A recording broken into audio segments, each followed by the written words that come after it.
கர்த்தருக்கு பிரியமானவர்களே, கர்த்தர் எப்படி வழிநடத்துகிறார் என்று நாம் தொடர்ந்து இந்த போதனையிலே கற்றுக்கொண்டு வருகிறோம். நம்முடைய தேவன் நம்மை எப்படி வழிநடத்துகிறார்?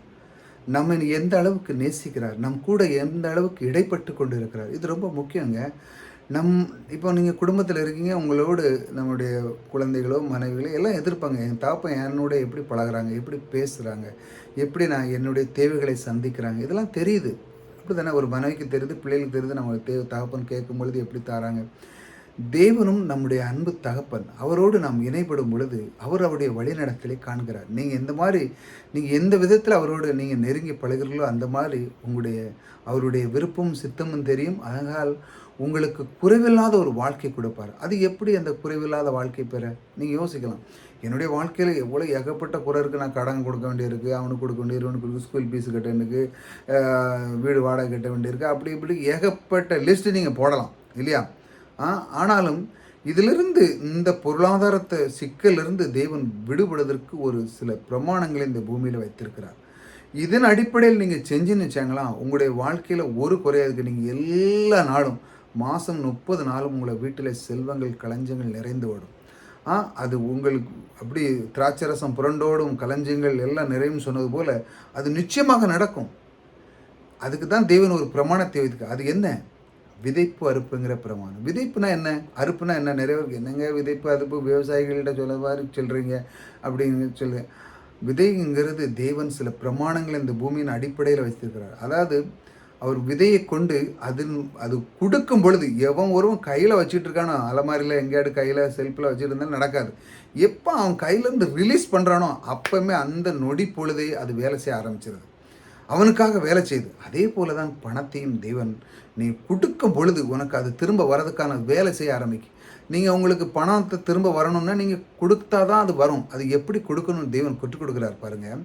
கொடுத்த உடனே உங்களுக்கு என்ன அது திரும்ப வரதற்கான வழியை அது தேவன் உண்டு பண்ணி வச்சிருக்கார். அதுதான் பெருக்கத்தின் தேவன்.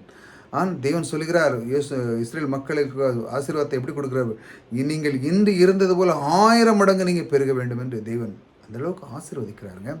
அப்படி உங்களுடைய வாழ்க்கை இருக்க வேண்டும் என்றால் இந்த விதைப்பு அறுப்புங்கிறதை விட்டு விடாதீர்கள். ஆகையில் நான் செய்கிற இந்த ஊழியத்துக்கோ நீங்கள் கிடைக்கிற இந்த அற்புதமான இந்த சத்தியத்தை நீங்கள் அறிந்திருக்கீங்க. ஆகையால் நீங்கள் இந்த ஊழியத்துக்காக நீங்கள் உதவலாம். நீங்கள் அதற்காக நம்பர் கொடுத்துருக்கீங்க. ஒவ்வொரு நாளும் நீங்கள் பார்த்து கொண்டு இருக்கிற எல்லா சப்ஸ்கிரைபுக்கும் நீங்கள் இந்த வாழ்க்கையிலிருந்து நீங்கள் இருக்கிற வாழ்க்கையிலேருந்து மேலே போகணுங்க. அதுதான் தேவனுடைய விருப்பம். ஆகையால் நீங்கள் விதைக்கும் பொழுது தேவனை ருசி பாருங்கள்.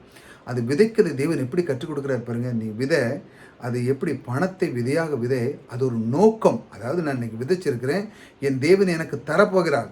நான் எந்த அளவுக்கு எனக்கு வேணுமோ அந்த அளவுக்கு நான் விதைக்க போகிறேன். விவசாயம் அப்படி தானே. ஒரு கொட்டை நெல் விட்டால் விதைச்சா அவன் 100 கொட்டை நெல் அறுக்க போகிறான். அவனுக்குடைய எல்லா மைண்ட் செட்டு முன்பே தெரிஞ்சிடும், எனக்கு இவ்வளோ விதைச்சேன்னா இவ்வளோ வரப்போகுதுன்னு. அதேபோல் உங்களுடைய வாழ்க்கையில் நீங்கள் விதைக்கிறதன் மூலமாக, பணத்தை விதைக்கிறதன் மூலமாக தான் நீங்கள் பெருக முடியும். ஆகையால் அதன் மூலமாக நீங்கள் பெறுவதை நீங்கள் தேவன் உங்களுக்கு காண்பிக்கிறார். உங்களை அதைத்தான் சொல்லுகிறார் பரிசுத்த அவர் உங்களுக்குள்ளே ஊற்றுகிறார். ஆனால் கொடுக்குங்க அந்த மனப்பான்மை முதல்ல வர மாட்டேங்குது. ஏன் அப்படின்னா விசுவாசம் இல்லை. அங்கே தான் பிரச்சனை. தேவன் மேல் நம்பிக்கை இல்லை.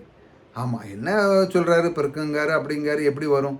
விசுவாசம் இல்லாதவர்களை தான் நீங்கள் யோசிப்பாங்க. நீங்கள் அதற்குள்ளே பயணம் பண்ணும் பொழுது அதனுடைய ருசிப்பு, பூரிப்பு, அன்பு அதெல்லாம் நீங்கள் பெற ஆரம்பிச்சிருங்க. எப்பொழுது உங்கள் கையிலிருந்து அந்த விதையை ரிலீஸ் பண்ணும்போது, பணத்தை நீங்கள் ரிலீஸ் பண்ணி கொடுக்கும் பொழுதே நீங்கள் பெரியவர்கள் ஆகிறீர்கள். ஆகையால் அதனுடைய பாருங்கள், தேவன் இந்த இன்பமானவர் பாருங்கள். நீர் ரூபமுள்ளவர் என் நேசரே, நீர் இன்பமானவர். அவர் எப்பொழுதும் இன்பமானவர், ரூபமுள்ளவர், நமக்கு அற்புதமாக கற்றுக் கொடுக்கிறவர். நம்முடைய வாழ்க்கையிலே ஒரு நாளும் சோர்ந்து போகாமல் நம்முடைய வாழ்க்கையின் திறத்தை முன்னேற்றத்தின் பாதையிலே கொண்டு வருகிற நம் தேவன் நமக்குள்ளே இருக்கிறார். சோர்ந்து போகாதீங்கள். எப்பொழுதும் அவர் உங்களோடு கூட இருந்து உங்களுடைய வாழ்க்கை திறனை மாற்றுகிறார். ஆகையால் இந்த விதைப்பு அறுப்புங்கிறது விட்டு விடாதீங்க. கொஞ்சம் கொஞ்சமாக இருக்கிற உங்கள் விதையை கொஞ்சம் கொஞ்சமாக நீங்கள் விதைக்க ஆரம்பிங்க. அவர் உங்களுக்கு எப்படி கொடுக்க போகிறார் தெரியுமா? அவர் சொல்லுகிறார், நான் உன்னை 1000 மடங்கு பெருக பண்ணுவேன்னு சொல்கிறார். நீங்கள் இன்றைக்கி இருக்கிற பார்க்கல நீங்கள் 1000 மடங்கு பெருகுனா எப்படி இருப்பீங்க? அப்போ நீங்கள் என்ன பண்ணணும்? முதல்ல நீங்கள் கொஞ்சம் கொஞ்சமாக விதைக்க ஆரம்பிக்கணும். விதைக்கும் பொழுதுதான் தேவனுடைய அன்பும் சித்தத்தை நீங்கள் புரிஞ்சுங்க. அப்பொழுதுதான் அது விசுவாசம் வளரும். கர்த்தர் சொல்லுகிறார், எப்பொழுதும் நான் சொல்லுகிற அந்த பிரமாணத்தை நீ விரும்பு, அதை கற்றுக்கொள் என்று சொல்லுகிறார். ஆகையால் சோர்ந்து போகாதீர்கள். புதிதாக வந்து சப்ஸ்கிரைப் பண்ணுங்க. கர்த்தர் உங்களுக்கு ஒரு நாளும் கைவிடாதவர், உங்களை 1000 மடங்கு பெருக்கத்தை தருகிறவர் உங்களோடு கூட இருக்கிறார். கர்த்தர் உங்களை ஆசீர்வதிக்கிறார்.